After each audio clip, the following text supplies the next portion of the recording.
Ben Gregg's last ride in Spokane should be the best season of his Gonzaga career. Could he be the team's national championship X Factor?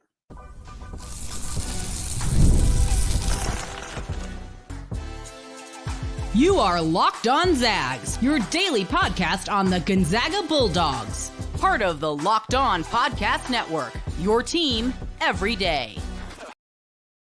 What is going on, y'all? Welcome into the Locked On Zags podcast, part of the Locked On Podcast Network, your team every day.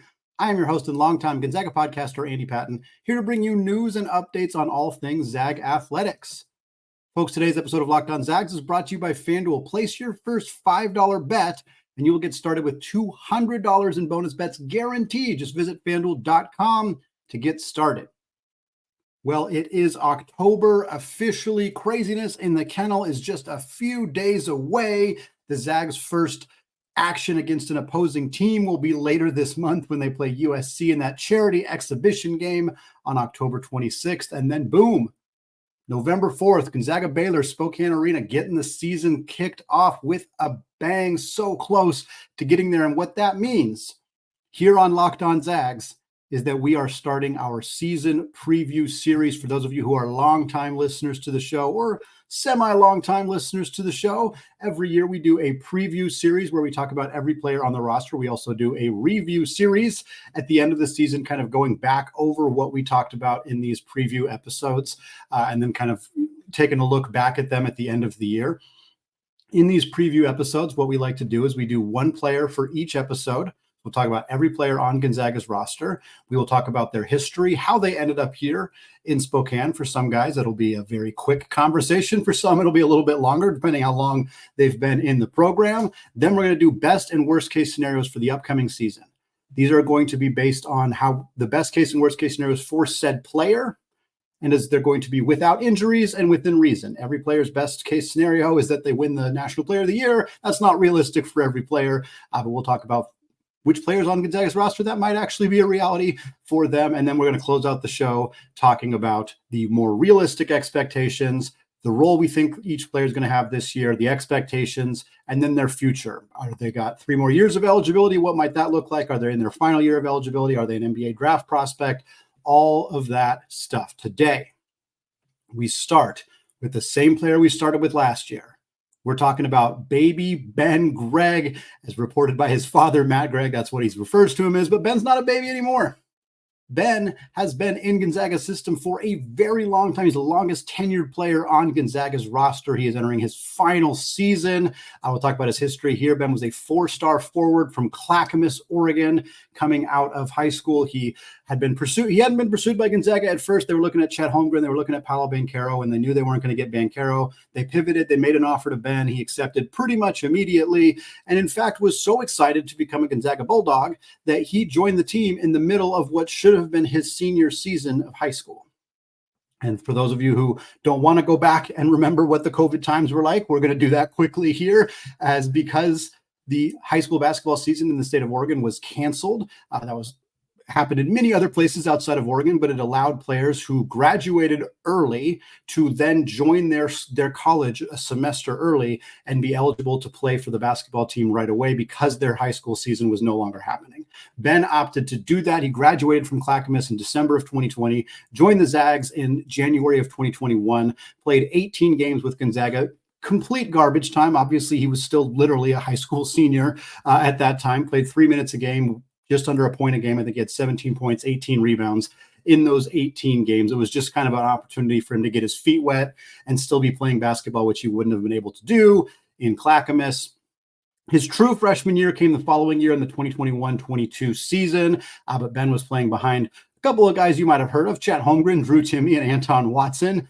He played 17 games that year, only 6 minutes a game, 2.5 points, and 2 boards. Again, he was the 4th big on a team that really only played 3 bigs, so he didn't get a lot of run that year. He finally stepped into an actual consistent role as a junior in the 22-23 season. A big part of that was a monster performance for him off the bench against Purdue in the PK 85. I looked at the box score. He only had 9 points, but he had a lot of good rebounds. He defended Zach Edey quite well in that game. We saw him continue to develop after that. He had an 18.7 rebound game against Northern Illinois in the non-conference slate. He had double figures 6 more times that season in conference play. All told, he finished that season playing in 36 games. So like we said, very clearly a part of the game plan every single night. Played just about 12 minutes a game, averaged 5 points, 3 boards, shot 37.7% from 3. Then we come in the last season, his junior year. Lots of excitement about Ben Gregg coming into last year. He did not begin the season in the starting lineup. The plan was that Steele Venters would be the starter at the 3. 2 days before the season began, Steele Venters suffered the torn ACL, missed the entire year. Dusty Stromer, true freshman, was elevated into the starting lineup because he was the player that fit the role that Steele Venters was going to fill in terms of position. They obviously had different skill sets, but it made sense at the time to elevate Dusty into the starting lineup. The next 16 games, Ben Gregg came off the bench. He averaged 18 minutes a game, so he was getting more playing time than he'd ever gotten in his career, but he was still coming off the bench. 18 minutes per game, about 7.5 points, about 5 boards, 1.3 steals. He shot 33.3% from 3. He shot 67.5% on 2s. The Zags in those 16 games went 11-5. For most teams, that's not bad. For Gonzaga, that's pretty terrible. You all were there. You remember the conversations we were having at this time. There was some legitimate fear the Zags streak of making the NCAA tournament was going to end. There was some fear that, okay, the Zags will probably make it, but they'll be like a 9 seed and the Sweet 16 streak will end. This last game that Ben Gregg came off the bench was that loss at Santa Clara when Adama Ball hit that game-winning shot. From that point forward, Ben Gregg started every game for Gonzaga. He replaced Dusty Stromer, and both players got better. Both players improved dramatically. It was a really, really nice wave of the wand by Mark Few to make this starting lineup change because it had massive positive implications for this entire Gonzaga season. After that year, after that switch, Ben Gregg played 19 games. He played just under 30 minutes a game. He averaged 10 points, 6.5 boards, 1.7 assists, 1.2 steals, but the efficiency numbers were way better, 40.3% on 3. Again, in the first 16 games, he was shooting 33% from 3. His last 19 games, he was over 40%.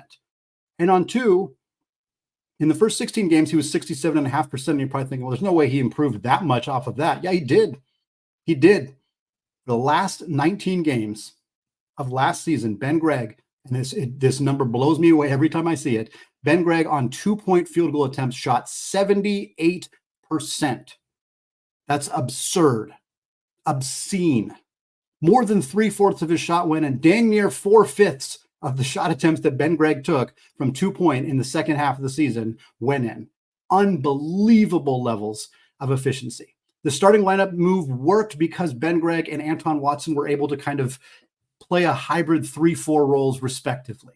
Watson's very good at playing the 3 defensively. He was good at playing defense away from the rim. He had those really active hands. He could be a perimeter defender. Offensively, Ben Gregg was very good at being able to move around the perimeter, hit open threes, kind of play more of that traditional wing role. He's not a great ball handler. Neither he or Watson were, but the Zags were able to make that work by having those two guys kind of trade off playing that traditional small forward role when both guys are really more like power forwards. It seemed like it might not work, and I'm guessing that's why Few was a bit hesitant to roll it out, but once they got going, it was a game changer for the Zags last year. Some notable performances for Ben: 15 points, 11 boards, 5 assists at San Diego. It was one of the first games after he became a starter. 17 points, 11 boards versus San Francisco in the conference tournament. 15 points, 9 boards, 3 assists, and 2 blocks. And probably my favorite Ben Gregg game ever. That was against Kansas in the NCAA tournament. That was the game that secured Gonzaga's streak of making the Sweet 16 would continue.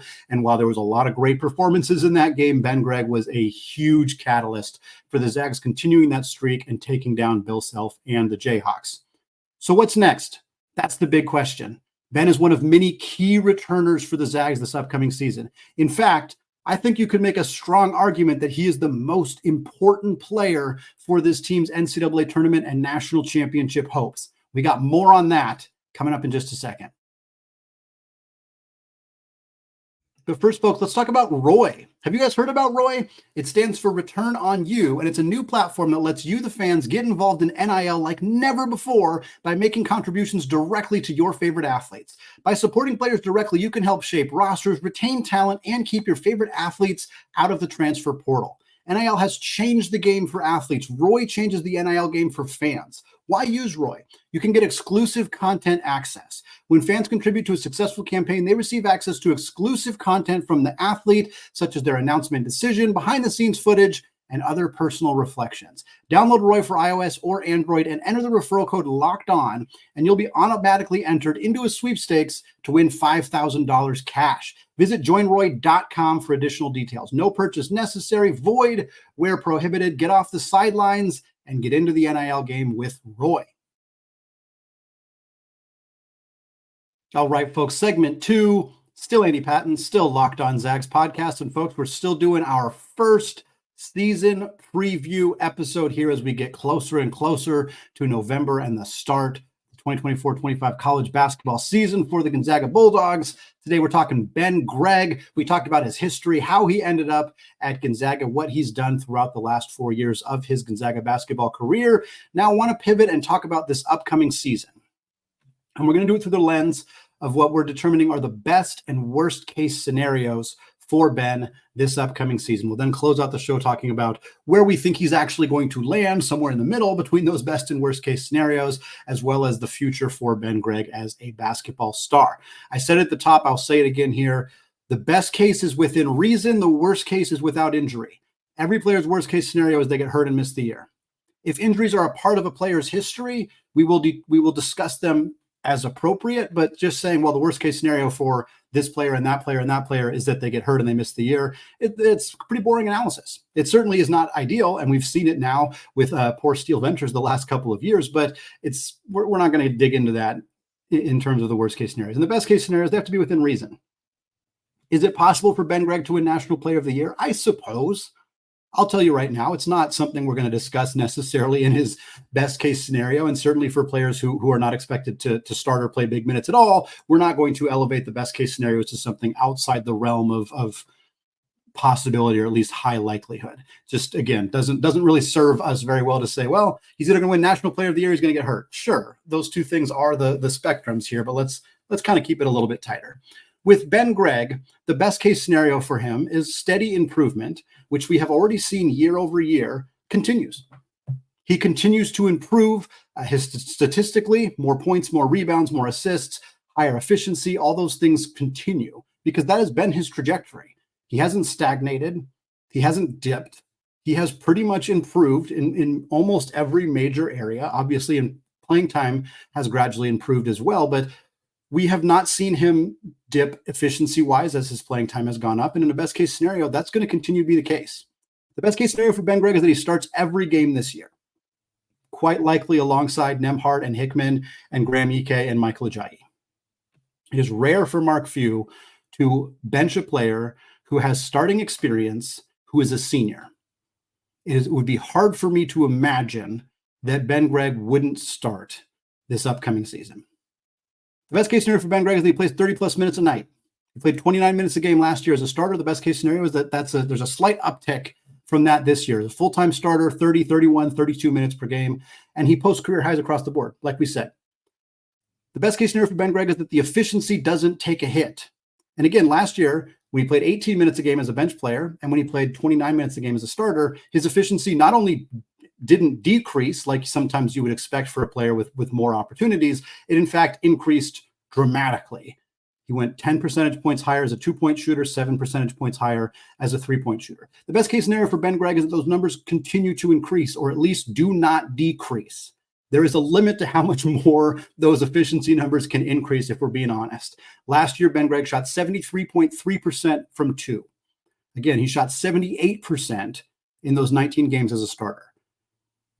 Yes, in theory, the best case scenario for Ben Gregg is he shoots 80+% on 2-pointers. That would be unbelievable if he were able to do that as a full-time starter across 30+ games, 30 minutes a night. But could he be a 75% 2-point shooter? In the best case scenario, yeah, he could probably do that. 42% from three for a guy who shot 40% last year as a starter. Yeah, I think he could do that too.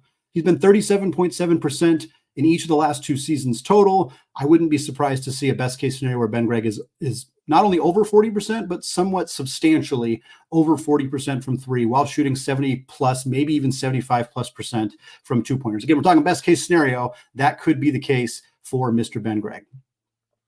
Additionally, the best case scenario for Ben Gregg is clear improvement defensively. Ben has made improvements defensively throughout his college career. We talked about the offensive stuff. It's easier to see the numbers and the data and see those clear improvements, but the defensive improvements are more eye test related, but they're clearly there. He has gotten stronger. He has gotten more mobile. His ability to defend around the rim, his ability to defend in the pick and roll, his ability to defend on the perimeter have all improved throughout his Gonzaga basketball career. And in the best case scenario, that continues to be the case. I believe that Ben, because of the way he was utilized last year with Anton Watson and now with Michael Ajayi being another player who's kind of a 3-4 hybrid, I think Ben's going to be asked to play both roles at times. And I think that could require him to have to play defense in multiple different ways. Sometimes he will be asked to defend a player who is bigger than him down on the block. Sometimes he will be asked to navigate pick and rolls. We know that. We know that Gonzaga bigs are asked to hedge those screens. We've seen Ben do that. In the best case scenario, he's really good at that. And he's able to hedge those screens, force the guards to go all the way around him, and recover quickly enough that they can't get a play off. And then the best case scenario, again, continuing in that area, is improved defense on the perimeter. Anton Watson was elite at using his quick hands and his size to knock balls away, to get takeaways, to get his hands on the basketball. In a best case scenario, Ben Gregg can fill some of that role that is lost by Watson's departure and knock some basketballs away, get some steals, get out in transition, get some points that way as well. Statistically, for Ben Gregg, best case scenarios, we're talking 15 points per game, 8 boards, 2 assists, 40+% from 3. That'd be a pretty significant improvement from where he was last year. Even in the games that he started, he was about 10.6 boards. So 15 and 8 would be an improvement, but again, is something within the realm of possibility for Ben in that best case scenario. He puts up numbers like that. He's on the all WCC first team pretty easily. There's a outside chance, I'm willing to toss this in here, that he becomes your WCC Player of the Year. I think Graham Ike and Ryan Nembhard are kind of the favorites in that area. Of course, Augustus Marcellonis is back for St. Mary's. He could be in that mix as well. But in an absolute top tier 100% outcome for Ben Gregg, yeah, he is the WCC Player of the Year. As a senior, he is no longer an unknown draft prospect. He's now considered a guy expected to go in the second round of the NBA draft. Let's talk worst case scenarios for Ben Gregg. Well, again, since we're talking Ben Gregg specifically, the worst case scenario is that he does not start in his senior season at Gonzaga. That the Zags opt to start either Caleb Battle or Dusty Stromer. They start Michael Ajayi at the 4 alongside Graham Ike, and it's a more traditional lineup with Ajayi playing that small ball 4. And if you're starting Battle, who I think is the more likely candidate, you'd have a 3 starting guard lineup with Nembhard, Hickman, and Battle, Ajayi at the 4, and then Graham Ike at the 5. For the record, Ben seems like the kind of kid who would handle not starting his senior year flawlessly. If this is the decision that the staff wants to make, he's not going to sulk, he's not going to whine, he's not going to demand to be let out of his agreements and try to hit the transfer portal. Like, that's not the kind of kid that he is. I've maintained that I think he's going to start, but in a worst case scenario, again, for Ben specifically, that is not the case, and he doesn't get to see that bump in playing time that we're expecting to see from him this year. The worst case scenario for Ben Gregg is that the chemistry with Michael Ajayi just isn't quite there. Him and Watson had a really good yin and yang. They kind of were seamlessly able to adapt to those roles that were slightly different offensively and defensively in terms of what you traditionally ask players at those positions to play. And yet their skill sets that those two guys had matched really well and allowed them to play together very fluently throughout the season. The worst case scenario is that synergy isn't there with Michael Ajayi. And Ajayi and Watson are different players, so it's definitely not going to be as seamless. But the worst case scenario is that they just never really develop it.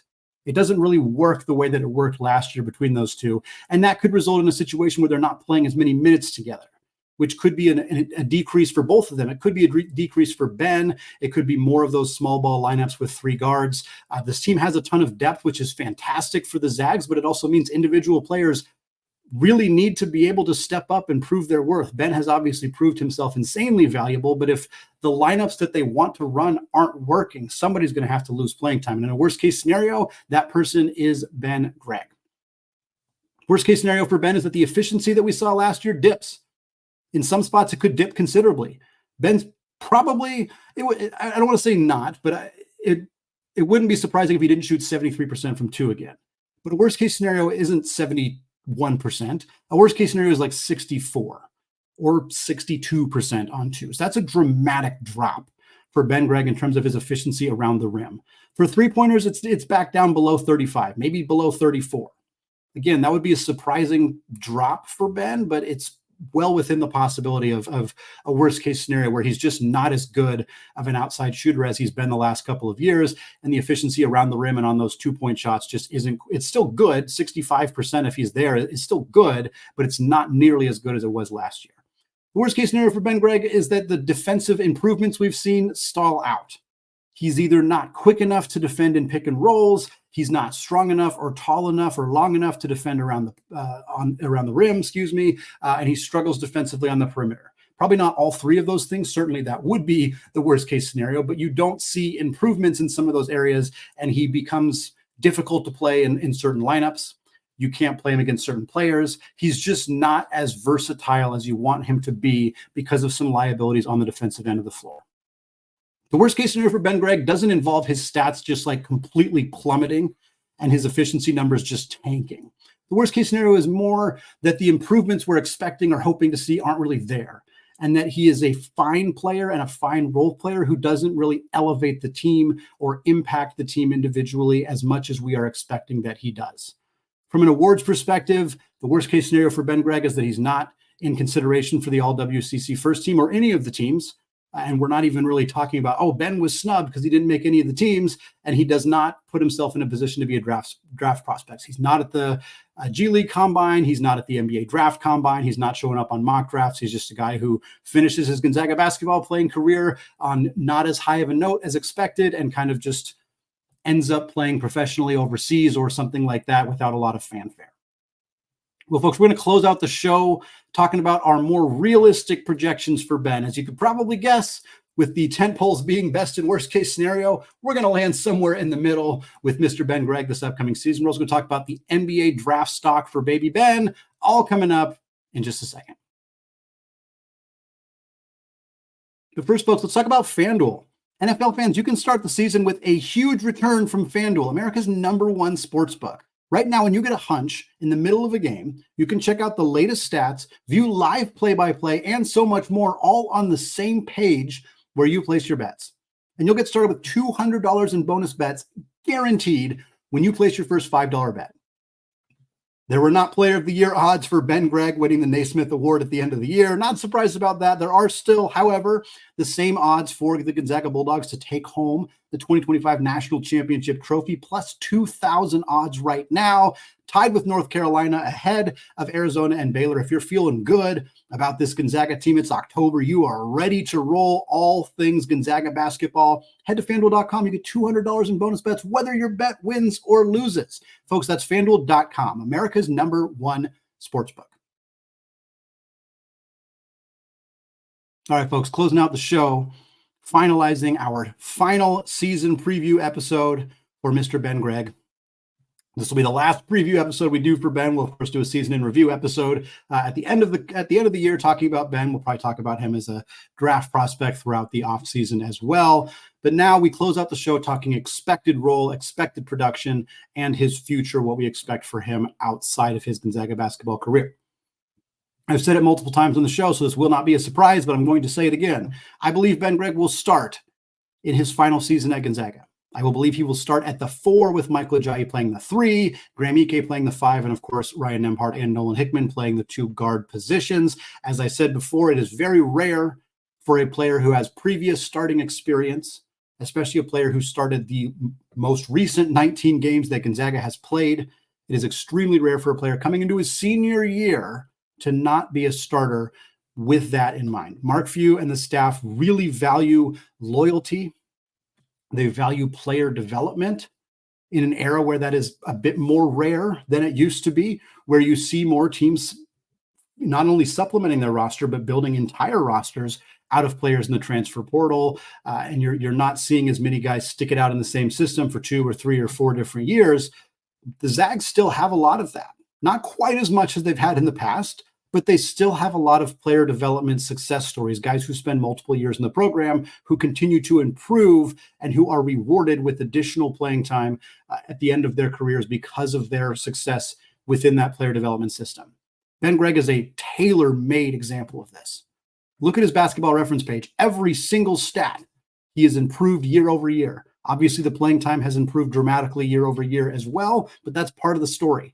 His playing time didn't improve. His numbers didn't improve just simply because the playing time improved. His numbers improved because he got better and the staff decided he had earned more minutes. That's what happened, and it is clear watching the games, looking at the stats, that is the case for Gregg. It would be very surprising to me if he were not in the starting lineup based on how Mark Few has operated this program for the last 2 decades.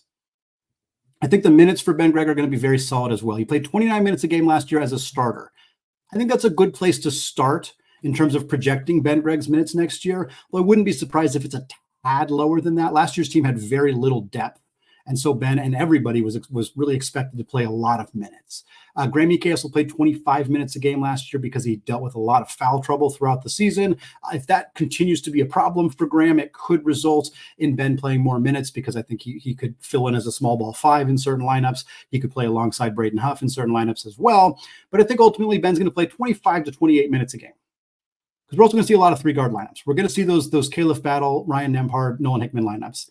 And Ben Gregg could absolutely play the 4 or the 5 in those lineups. But I also think we'll see a lot of those 3 guards, Michael Ajayi at the 4, and then either Graham or Braden Huff playing the 5, which would result, of course, in Ben being on the bench. Ben's going to be asked to play more or less the same role he has played throughout his career. Kind of a jumbo, supercharged energy big. He's the energy guy. He's the hustle guy. He's got the tenacity. He's got the energy. He's very vocal. He's very emotional. He's going to be asked to be that. Go out on the floor and harass people. Be really tough. Be really physical. Be really emotional. Knock the basketball away. Dive on the floor. Do all that stuff. He's also, of course, going to be asked to be the floor spacing big. Force the defense to come away from the rim. Give Graham Ike more room to operate on the block. They'll do the high-low offense. They'll do some motion offense to get him open looks from 3. He's going to be asked to be an efficient 3-point shooter, a tenacious defender, high-energy guy. And I think that it's the role he's always filled, but it's also a role somewhat similar to what Anton Watson was asked to do. And now with Watson gone, and with Michael Ajayi not necessarily filling some of the same skill sets and roles that Watson had, I think some of that falls on Ben. So I think he's asked to do even more of that. Be really tenacious on the perimeter, trying to knock the basketball loose. Maybe he's asked to do some of that half-court trap stuff that we saw Watson do a lot very successfully throughout his career. I'm not saying Ajayi can't do these things or won't be asked to do these things, but I could see Ben kind of taking on some of those roles just because of his experience and familiarity in the system, his role as a leader, as a senior on the team. I think you'll kind of see those asks of him be even more supercharged than they've been in the past. I didn't put a lot of specific number projections. I think it's safe to presume he'll average in double figures, 11-ish points a game, maybe 6.5 rebounds per game, depending how much he's around the rim. I think the efficiency numbers will be there. I don't think he's going to be 78% from 2, but I think he'll be, let's say 68, 70%-ish on 2-point shots, 40-ish% from 3, 11 points, 6 boards, 2 assists, 1.5 steals, something like that. If you're looking for an actual statistical projection for Ben, somewhere in that range is, I think, where he's going to be. And in terms of his future, this is it for Ben. We talked about it at the onset. Every time I've posted on Twitter, on social media, I post the scholarship counts for the Zags for this year and for the next 4 years. And every time I have posted it, somebody has commented and said, this isn't Ben's last year. Folks, it is. This is Ben Gregg's last year of eligibility. I said at the beginning, I want to end the show making sure that point is heard, because a lot of people are struggling to wrap their head around the fact that Ben is out of eligibility after this year. But he is. He hasn't really been on the NBA radar much. And I'm intrigued by whether that will change. Because you're looking at a guy who's 6'10", who's got decent mobility, who's been a consistently above average 3-point shooter for his size, who's tough, who's physical, who's proven that he has more to his offensive bag than just the outside shooting. There's a lot about that profile that the modern NBA really likes. Ben's not that dissimilar from Killian Tillie. Killian Tillie was a more consistent three-point shooter. Tillie shot 40+% all 4 years he was at Gonzaga. Ben has yet to average 40+% for a full season, but they are similar players. They are similar size. They are both similar three-point shooters. Tillie was a bit better defensively, but obviously had significant injury issues. Ben hasn't had those same injury concerns, which I think helps him from a draft prospect perspective. He does need to show some improvements defensively, but I think it would not surprise me if the first time we start hearing about Ben as an NBA draft prospect is like in the middle of this season, maybe towards the end of this season. He'll have some big games. He'll have a big game against a team that has some NBA prospects on it. And then you'll start seeing the draft people start to talk about him a little bit more. And then he gets, it'll be kind of like Watson. He gets a G League invite to the G League Combine. He does well there. Maybe he gets a draft combine. I know Watson didn't, but I could see it for Gregg. And then he ends up in the late second round, has a good summer league, and people are kind of like, what did we miss about this guy? It's like, yeah, he's been hiding there the whole time. Like he's the kind of guy who I think fits the modern NBA. Is he going to be a starter, 25, 30 minute per game guy in the NBA? No, probably not. But could he be a guy who makes the NBA, who ends up carving out a spot as a rotation player? I think so. And I don't think he's getting a lot of attention in that space. And I think understandably, he hasn't played the role necessary to kind of get that attention. But I wouldn't be surprised if this time next year or at March of next year, April of next year, his name is coming up a lot more as a potential draft prospect. Folks, that's going to wrap it up for me today on our first season preview episode of this month. We're going to get through all of the players on Gonzaga's roster throughout the month of October, leading into the start of the basketball season. We'll, of course, also get you prepped for craziness in the kennel. We'll recap the event. We'll talk about that game against USC later in the month of October, We'll, of course, continue to keep you up to date on recruiting stuff. Kingston Fleming's coming to town for craziness in the kennel. That and more coming your way here on the Locked On Zags podcast. Thank you so much for making the show your first listen or your first watch of the day. And until next time, as always, go Zags.